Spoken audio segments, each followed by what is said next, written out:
Hello and welcome back to Tough Voyaging Abridged. This is The Plague Star, Part 2. A couple of changes to note before I carry on. I got a new microphone because I make good financial choices, so hopefully it's going to sound a little bit better from here on out. Also, I am going to be taking notes before recording, so hopefully there'll be a little bit more brevity. Anyway, it's been so long I need to remind myself what's been going on. So let's see, we got Tough.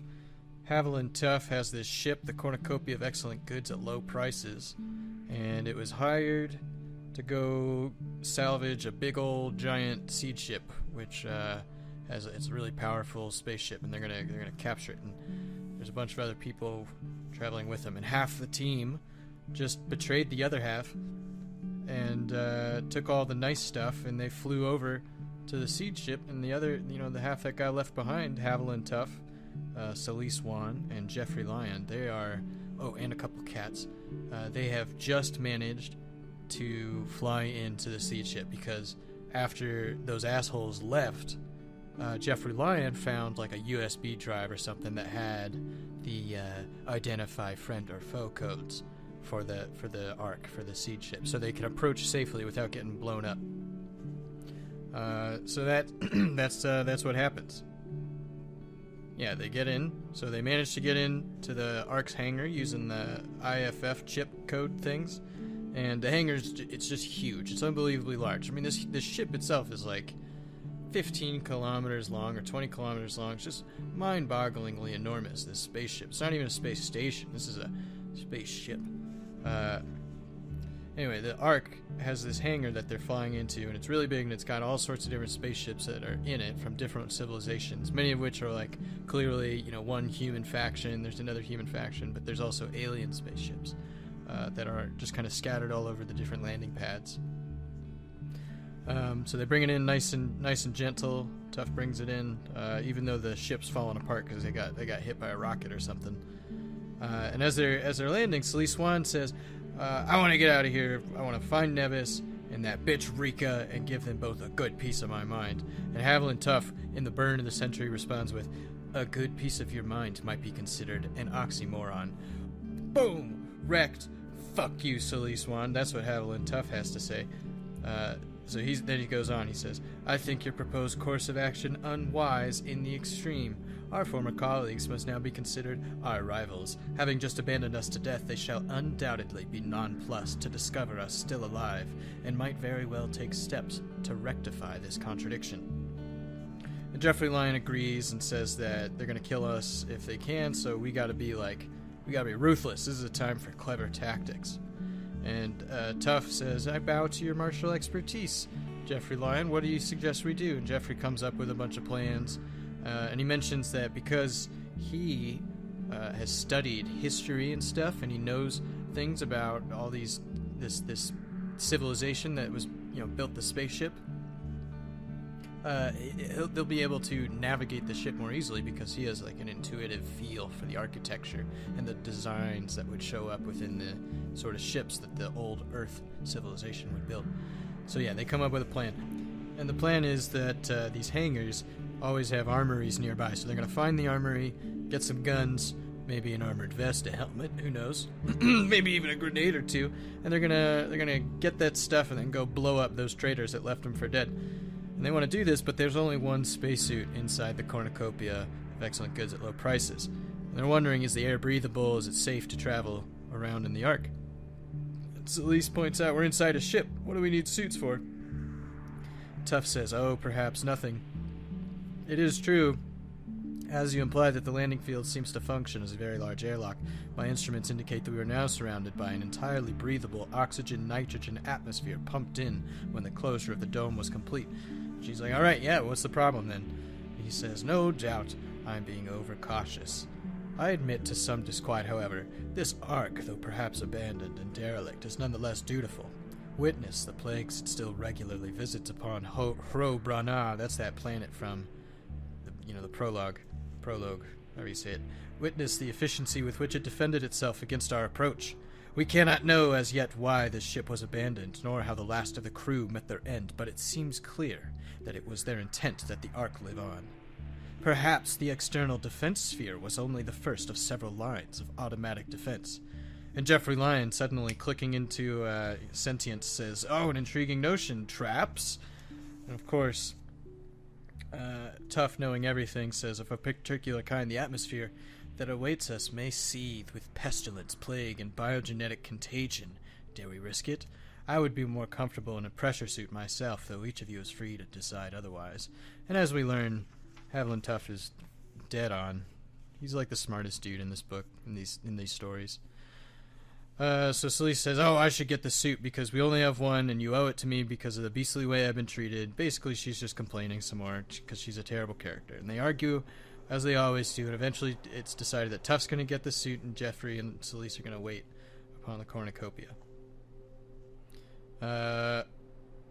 And as he's leaving, Celise says, "I don't like it. You get out, and we're still stuck here." And Tough responds with, "Such are the vicissitudes of life, that each of us must sometimes accept that which he does not like." And somehow that's profound. All right, and so now it's gonna cut over to the team that stole all the shit, and they cut their way into the Ark. So the other team Kaj Nevis, as I'm gonna call him, which consists of Kaj Nevis, Anitas, the cyber tech, and also Rika Dawnstar, who's like the mercenary. So they broke into the Ark, and they're in like an airlock, and they're trying to get through the inner door, but it won't open. Kaj Nevis is still learning how to use the sweet battle suit that he stole. That's not quite designed for humans, but actually he's not even close to designed for humans, but he's in there anyway, and he's making it work. But he's trying to figure out how it works. And the best thing about this suit is that he doesn't know how to, like, what it's like outside of the suit. So there's these external speakers he's using to communicate with the other two people on his team, and the volume on it is set to maximum. So I'm just imagining this like clipping, the volume's clipping, and he's just screaming at his teammates anytime he's talking, even though he's probably just talking with a normal voice inside the suit.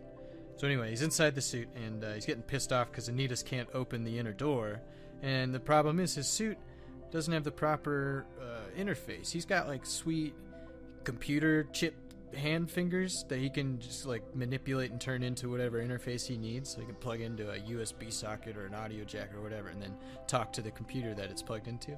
But his spacesuit that he's using doesn't have the right, it's just like a regular human suit. It doesn't have the right interface, so he can't talk to the computer, so they can't get through. And Kaj Nevis demands, "What's stopping you?" And of course he's screaming it, right? "What's stopping you?" His faceplate glowed balefully. And Anitas lifts his arms, and he's like, "I can't interface with the computer." And then Kaj Nevis says, "Well, remove your suit." "Remove it then." And he's like, "I don't know if it's safe. It may be neither of you have removed your suits, and I don't know if it's safe for me to remove my suit, so I'm not gonna. Also, here's a problem. What if I interface and I got my suit off and I fuck up and I open the outer door to this airlock instead of the inner door, and we all get sucked out? You guys got your suits on, and I'm sitting here breathing space vacuum, which you can't breathe, by the way. And just because I'm a cyber tech doesn't mean I don't need oxygen." Anyway, he's salty about it, and so he's saying, I can't make a mistake. Kaj Nevis suggests that he doesn't make a mistake. And then he points out, as Haviland Tough had, that the air could be unhealthy. The ship had been derelict for 1,000 years. Even the most sophisticated systems go down from time to time. Maybe shit's fucked up here. We can't breathe this air.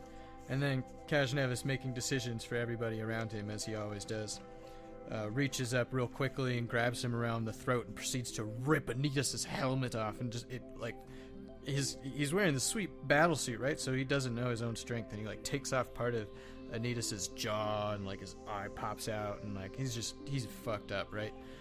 And Kaj Nevis responds with, "I like this suit. You're breathing, aren't you?"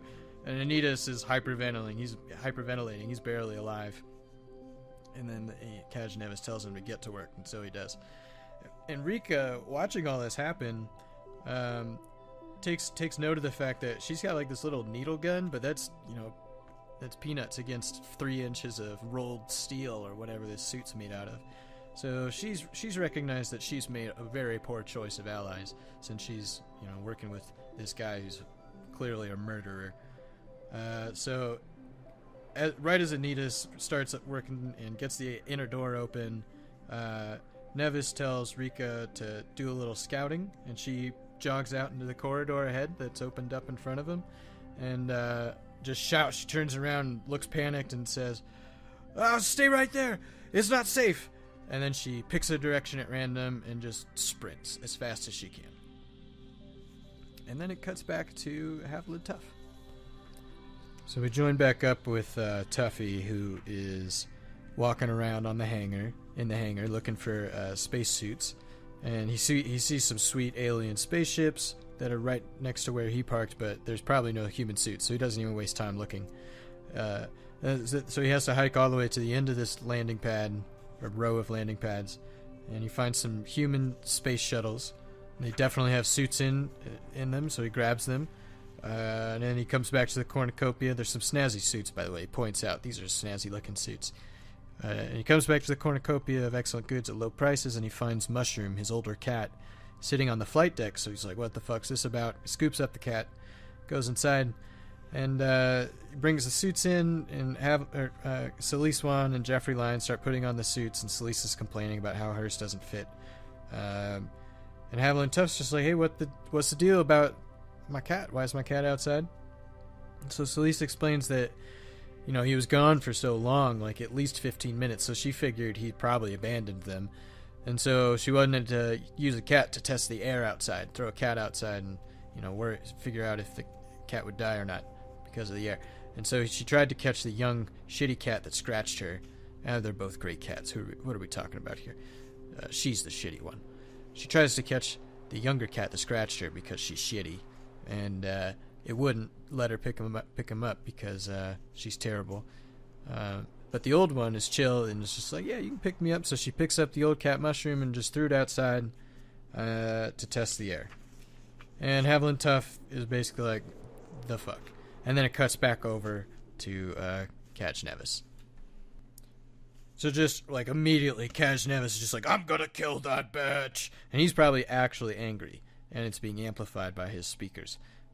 So he says, damn her, you can't get a decent mercenary anymore, grumble, grumble. And he's dragging Anitas along, telling him to hurry up. Anitas is like, he's fucked up, right? His head's half dismembered. And he's leading Nevis to a control point, but he's really struggling to keep up. So he like got a map in his head when he connected with the computer, right? Nevis says, I want the lights on, you're going to find her for me. And Anita's just like, yeah, just don't kill me, oh my god. And they're getting, stuff is happening, there's buzzing and like lights going off as they're running down these corridors trying to find Rika Dawnstar.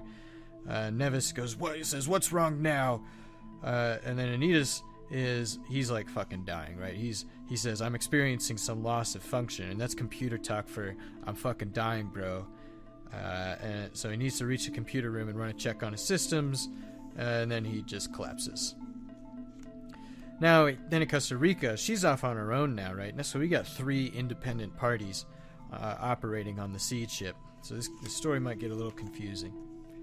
So Rika is running away, and she ninjas her way through the Ark and manages to lose Nevis and Anitas. And she does this by running real fast and listening for the big stomping sounds of the giant 8-foot metal container that's carrying Nevis. And she's confident that she can't hear them anymore, and therefore she's lost them. So she's wandering around. She finds a whole bunch of like pristine rooms that are like completely untouched. They've been sealed off and haven't changed in 1,500 years, or however long it's been. And she also finds rooms that have been sitting open and decaying for 100 or 1,000, however long it's been, 1,000 years, 1,500 years. So there's just all sorts of different states of repair on the ship. It's like a time capsule, but also not. There's corridors upon corridors, and she eventually finds a big one and assumes that it leads to the control room. It's like she assumes it's like a big corridor that runs the whole length of the ship. She could follow it all the way to the bridge. So she's putzing around, and she finds a scooter, and the scooter's got a nice little light on it. So she pops on, and sure enough, it's charged after 1,000 years, and She starts putzing down at 15 miles per hour, making little beep beep sounds down this big old corridor looking for the control room. Now it's going to cut back to Jeffrey Lyon, Sully Swan, and Haviland Tough. So Jeffrey has led Team Tough to an armory nearby, and they're starting to arm up. Celise is complaining about how she doesn't know how to use any weapons because she's a scholar, not a soldier, and this is all barbaric. Haviland Tough, meanwhile, is having a really bad day. His favorite cat mushroom is dissolving into like a puddle of goo in his arms. All his hair's falling out, like he's choking on his own blood. This all happened like in 15 minutes, right? They just landed and the cat just got thrown out into the air of the Ark. So anyway, Celise and Jeffrey are like totally, they don't know what's going on at all. They don't realize that a cat is dying in Tuff's arms and that it's Tuff's like best bro is dying. So Jeffrey's just talking about how Celise needs to do her part and she needs to fight if that's what it comes to. Then he starts wondering if laser fire can cut through the type of armor that Catch Nevis is wearing. And he asks Tuff, like, hey, is this going to work? But Tuff he's out of it. Now it kicks back over to Catch Nevis. Alright, so Nevis kicks down the door to the computer access room, and he shouts again, I like this damn suit, because he's such a dick. And Anitas is like falling apart in front of Nevis. He's experiencing similar things as Mushroom, the kitty cat. He's dying. He's fucking dying. And he desperately asks to be put into the ship's circuits. And Nevis is a big asshole about it and violently drops Anitas and almost rips off his arm while he's like plugging Anitas' hand into the ship. And Anitas is near death, but he's got control of the ship now. And so the lights blink on, and like his body experiences one last rush of connecting into a big-ass computer circuit. Now it cuts over to Rika Dawnstar, and she's puttering along on her scooter. She's like, this ship is really, really big, and there's tons of different paths, and suddenly a light shines on the floor, right? And she's like, I'm gonna follow this light. So it's like a big beam. I mean, imagine like a painted path, like in a hospital or something, showing you how to get from place to place. Just painted on the floor. It's a light that shines on the floor and is trying to direct her, and she decides to follow it. Now it cuts back over to Jeffrey Lyon. So Jeffrey's got he's a walking arsenal. He's just got guns on guns strapped to him. He's like a tank, and he's feeling super jazzed up about it. He's got violence on the mind, and he hasn't felt this good in like a century, since his last military action, he thinks. Celise, on the other hand, has got a rifle and an explosive dart pistol and like a couple light grenades, but she's not really stoked on having this stuff. She's dragging the rifle. So they're cruising along, and suddenly a light pops up on the deck, just like it did for Rika Dawnstar, and Jeffrey wants to follow it, but Celise, she's tired, and she just sits down on the deck and is like, fuck this, I'm out, I'm sitting down, I'm done, I'm not moving. And Jeffrey's like, alright, peace. And they split ways. Now it cuts over to Haviland Tough, and he's just wandered off. He's mindlessly wandering around. He's like traumatized by the killing of his best bro, the kitty cat Mushroom. And he has to keep reminding himself that he's on board this like giant ship and that his ship is blown up, and like, there's dangerous shit going on. There's people who want to kill him wandering around too, and he's just in a stupor. He's in a fugue. So some dim lights come on. This is probably Anitas' work, and he finds himself in a big cavernous tunnel, like a kilometer wide, right? Not the long way, the short way. It's a kilometer wide, and it runs the entire length of the ship. So this is a giant friggin' tunnel. It's probably the same one that Rika's in. And every single wall is just lined with computers and equipment and like big cloning vats. And the vats are of all sizes. They're small, they're huge. Most of them are empty, but some of them are full with like these bubbling fluids and half-shaped masses, like a fetus developing in a suspension. And they're, at various stages of development, the ones that have anything in them. And Tough notices that he's bumped into one of the medium to large sized tanks with an unborn but very much alive T-Rex staring down at him. Just a big ass fucking dinosaur. Anyway, so he's spooked by that, And then it cuts back over to Kaj Nevis and Anitas. So Anitas is he's in the circuit. He feels like a god. Even though he's dying, he's got all the processing power of the entire ship at his control. And it's pretty sweet. It feels pretty good. But yeah, he recognizes that his body's dying. So he's got a limited amount of time to work here. And then Kaj Nevis is he's being an asshole about it. And about everything. And Anitas he just gets really like smarmy because he realizes now how big of a fuck up Kaj Nevis is, because he really fucked up. So get this, he just says, "You fool," and Kaj Nevis says, "Watch your mouth." And Anitas says, "Fool." I'm just gonna he basically becomes the narrator of the whole story here. So like there's a page and a half of, I'm just gonna read it because it explains everything. So he says, "Fool, I said, and fool it is." Anitas told him his laughter was a horrible sound. It was full of pain and metallic echoes, and his lips were bleeding freely, leaving wet red smears on those shining silver teeth. "You killed me, Nevis, and for nothing, for impatience. I could have given it all to you. It's empty, Nevis. The ship is empty. They're all dead, and the system is empty too. I'm alone in here. No other mind in the circuit. It's an idiot, Kaj Nevis. The Ark is an idiot giant. They were afraid, those Earth Imperials. They'd achieved true artificial intelligence. Oh yes, they had their great AI warships, their robot fleets. But the AIs had minds of their own, and there were incidents. It's in the histories. There was, and he says some things. There's AI shit. AI's bad, so the Ark has no brains, and they could have controlled it all. So they made the Ark super automated, but not automatic. So you need a person controlling it, but basically one person can do it all. And that's what Anitas says. He says, "Kaj Nevis, you could have had everything. One person can run this ship, but you got impatient and killed me." And Nevis gets pissed off and says, "You don't sound dead to me." And he's got Anitas's like head in his pincher hands, and he's squeezing him tighter. And Anitas says, "But I am. I'm sucking power from the system, boosting my cyber half, giving myself back a speech capacity, but I'm dying all the while. Plague, Nevis." So this is where he explains what happened on the ship. "Plagues, Nevis. The ship was horribly undermanned in its last days. Only 32 left, and there was an attack, a Hrun attack. This is the people who used to live on that planet in the prologue, however you say it. They broke the code, opened the dome, and landed. They stormed up the halls, more than 100 of them. They were winning, threatening to take the ship. The defenders fought them every step of the way. They sealed off whole sectors of the Ark, evacuated all the air, turned off all the power. They got a few that way. If you haven't played FTL, play that game. That is a sweet game, by the way.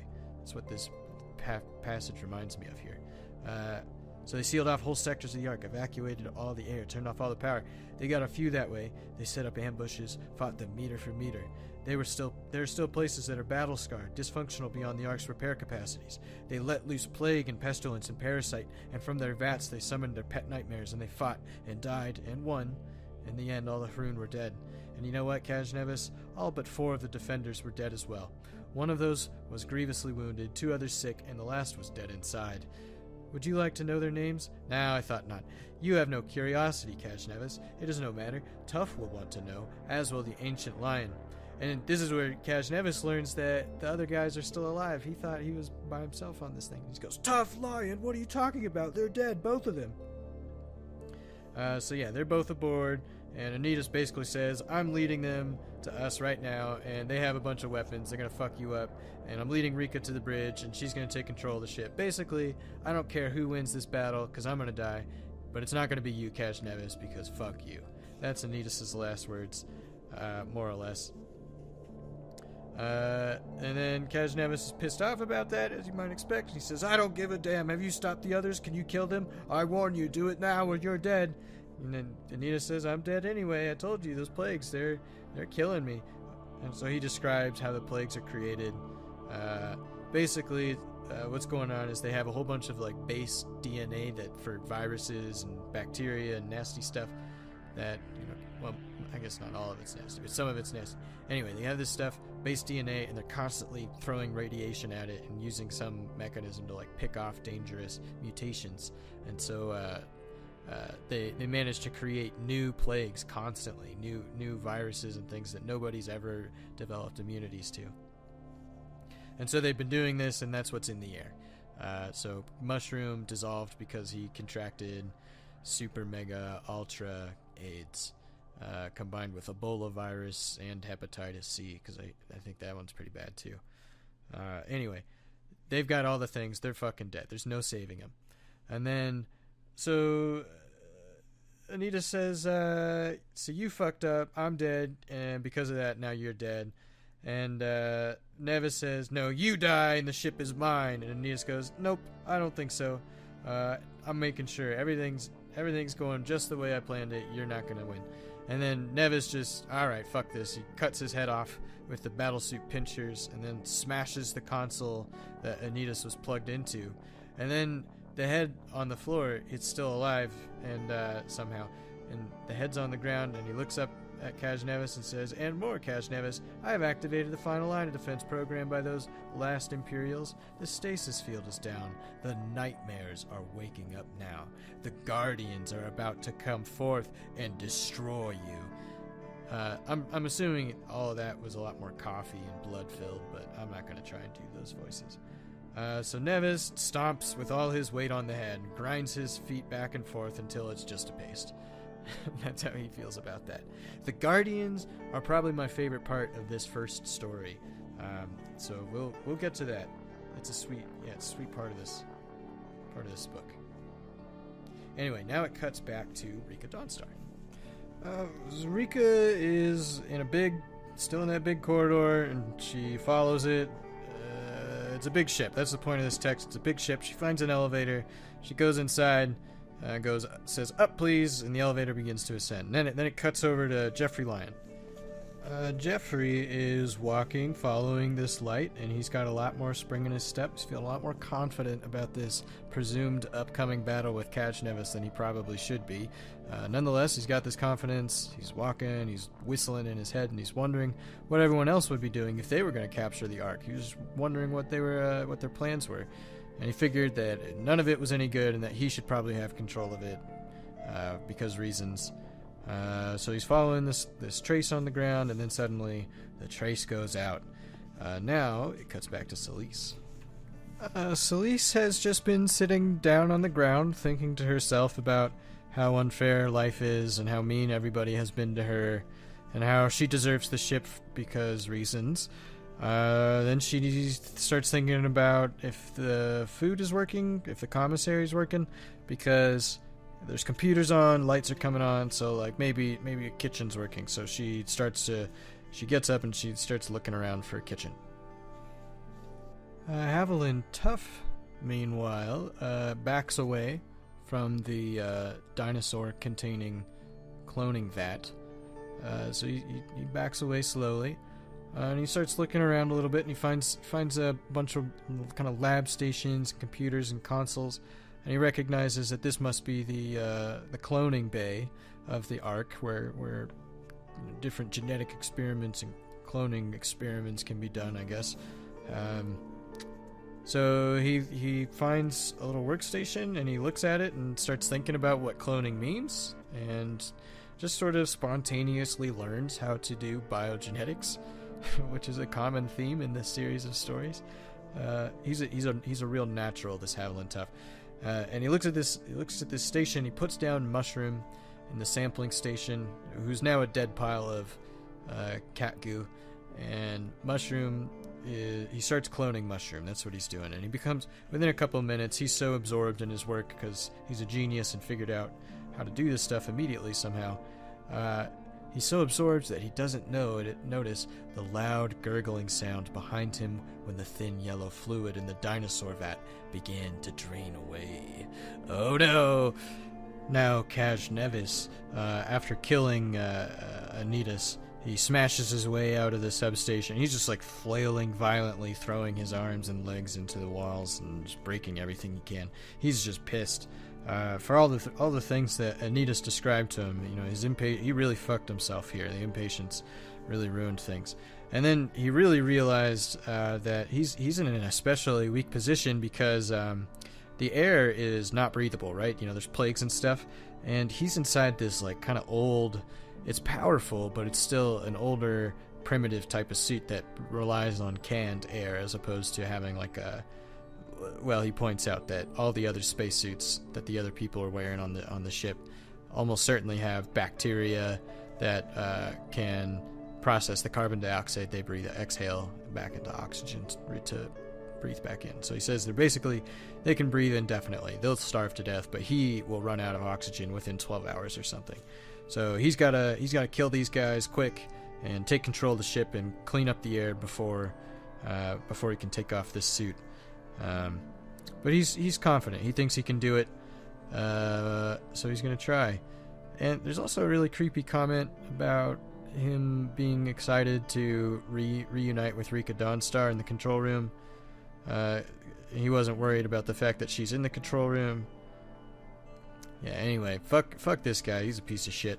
So he chooses a direction at random and sets off. And his armored steps are pounding against the deck, and it's just clang, clang, clang, resonating throughout the whole ship. And he's like, fuck it, let him hear him. What did he care? He liked this suit. Alright, I think that's where I'm going to end it for part 2. Just on a bunch of cliffhangers. We got Kajnevis about to go on a murder spree. Haviland Tough cloning a kitty cat. Probably going to get attacked by a dinosaur. Rika Dawnstar's riding an elevator up to who knows where. Jeffrey Lyon suddenly finds himself in the dark but armed to the teeth. And Celise Swan is looking for a Cinnabon in the kitchen. So I think this one went a little bit better. I got about through the same amount of pages as part 1, but in 15 fewer minutes. So I'll have to give it a listen and see if there's just fewer ums and uhs. Probably not. I'll try and do a little better next time. Oh, the next one's going to be great. Part 3. So this is where the next one we get to meet the guardians of the ship. They're like the most extreme, dangerous captured specimens that the ship has found on various planets during its adventures. Just to tell you of a couple of the critters that we're going to come across. One of them's called the Hooded Dracula. Ooh.